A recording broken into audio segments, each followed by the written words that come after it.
forgive me. We did not stand on the faith that Yeshua gave us, that we did not do anything wrong. We doubted. Because go to chapter 10, verse 7. Chapter 10, verse 7. We're gonna see that Job was starting to get confused. Because he says, for you know that I am not wrong. Now we saw 3 chapters ago, he said, I have transgressed, or why haven't you forgiven my transgressions? Now here he's saying, you know I have done not wrong, and there is no one to deliver me from your hands. Your hands have made me and shaped me together all around, yet you destroy me.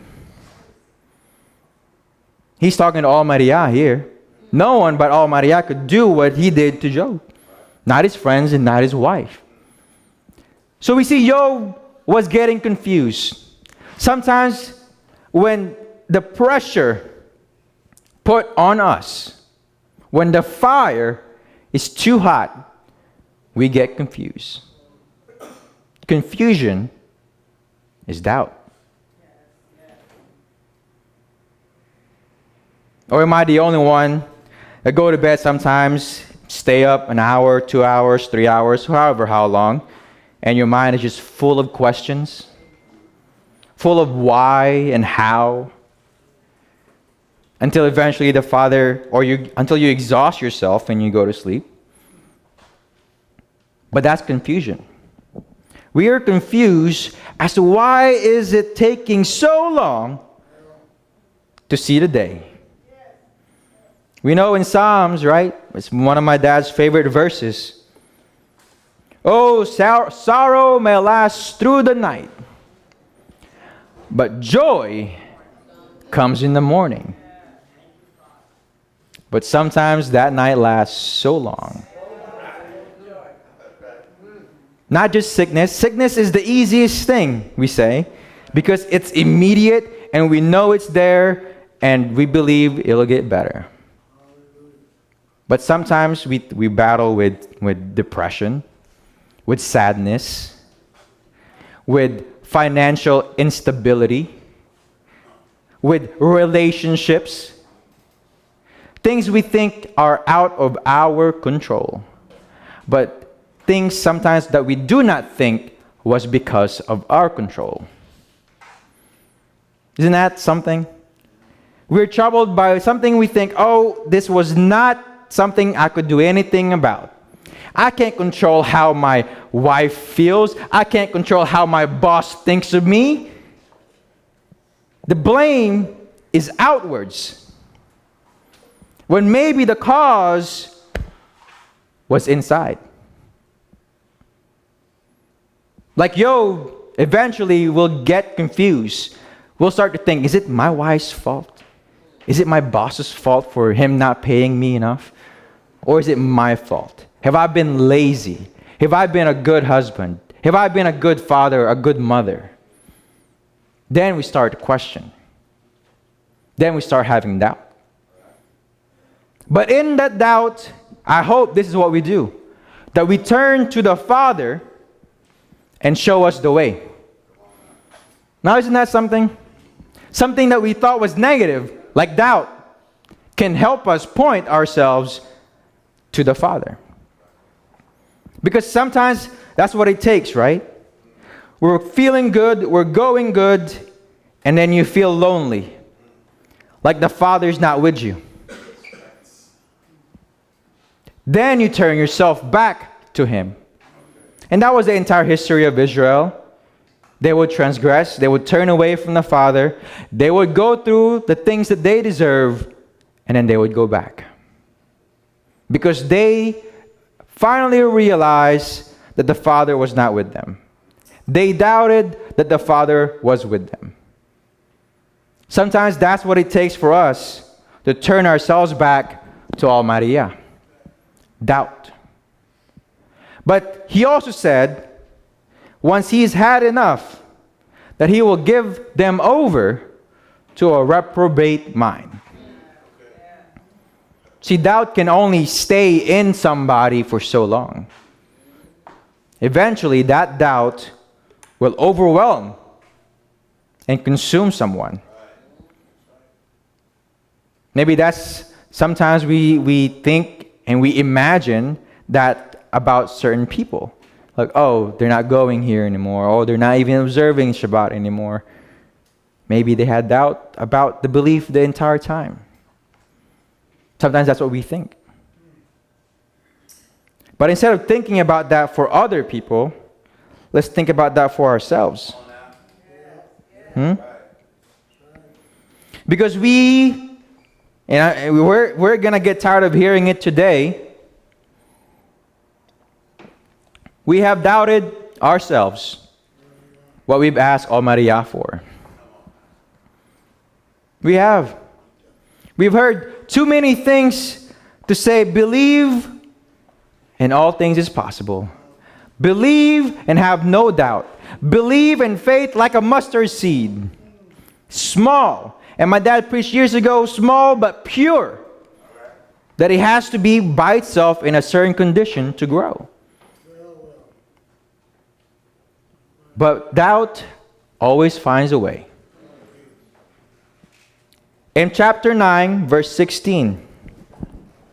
This is us. Same book, Job chapter 9, verse 16. We know this one personally. Though I had called and he answered me. That's the difference. It's not that Yeshua and Almighty did not answer. He says, though I had called and he answered, I still would not believe that he was listening to my voice. That's a different level of doubt right there. We pray for the Father for the thing we've always wanted, we get it, and then we think, is that from the Father? Was that from him? Did he give that to me? Or am I the only one? Sometimes I think, oh, I didn't study enough. And then I think, oh, I studied enough. That was me. That we get what we want. We prayed about it, but we forgot that it was because of our prayer that we got it. We think we got it because maybe we say we did it. Maybe we say, oh, Dave changed. The glory belongs to him, correct? We sang that today. All the glory belongs to him. Yet sometimes when we do get what we want. Now, I'm not speaking for everybody here. Maybe I'm speaking only for myself because I didn't write any of this down. But again, I say we get what we want, yet we still wonder if it was the work of Almighty Yah. As Uncle BJ likes to say, Sila. Let's just sit on that for a minute.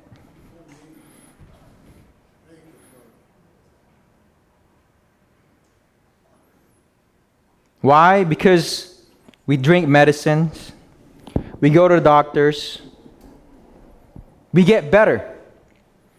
But because we went to doctors and we went to medicine, we wonder, did Almighty answer my prayer? Or was it that medicine I took? Was it that doctor I went to? Now, I'm not speaking just to COY right here physically. Maybe someone on the internet needs to hear it. Maybe someone in the future who's watching it in the video needs to hear it. But even after we got what we want, sometimes we doubt. Continuing, verse 17. Why does Job believe that Yeshua and Almighty was not even listening to him, even though he thought they answered him? He says, because he crushes me with a storm and has multiplied my wounds for what? For no reason. For he does not allow me to recover my breath, but fills me with bitterness. Some of us maybe right now are not in that place, but some of us have been in that place where we thought there was no hope. where we thought this cannot get anywhere. This is my ultimate bottom. I look up and I can't see the light. No light in the tunnel. But who's still here today? We're still here today. Some of us turned around and went back, and some of us kept walking until eventually we saw the light at the end of the tunnel. Now, can we say we did not doubt that whole walk until we saw that light? Maybe some of us, while walking through that dark tunnel, we stopped and really thought, what is going on? Is it like Job, where I'm just going through all these things just for Almighty to prove to Hazatan, I have a servant right here? Or is it because of something I did? See, we know too much. Pastor Isaac always loved to say, I know too much to stop now. So despite all the doubt that may come in the walk, in the way, we know too much. We believe too much to stop now. So stand. Despite the doubt, despite stumbling, stand. We can't always just fault ourselves for having a little doubt, so to speak. Because we know, and we have heard before, not everyone is on that same level. Here a little, there a little, in consuming the word, but also here a little, there a little, in where we are in Almighty Yah. So if I'm not speaking to you because you never doubted, because you always had pure faith, well then please talk to me after this service and help me. In 2 Chronicles chapter 20, verse 9. This is another example, many examples throughout history of Israel, where once again, doubt manifests itself in other ways. It's no longer just not believing that Almighty Yah will do it for me. Because sometimes we know for sure that Almighty Yah can do it. But what we doubt is if He will do it for me. That I've gone through, and some of us also have gone through. Verse 9, he says, if evil does come upon us, such as the sword, judgment, or pestilence, or scarcity of food, we shall stand before this house and in your presence. For your name is in this house. And then we cry out to you in our distress, and you do hear and save. That's faith. And now see the children of Ammon and Moab and Mount of Seir, whom you would not let Israel invade when they came out of the land of Egypt, for they turned from them and did not destroy them. And see, they are now repaying us by coming out to drive us out of your possession, which you have given for us to inherit. Oh, our Elohim, would you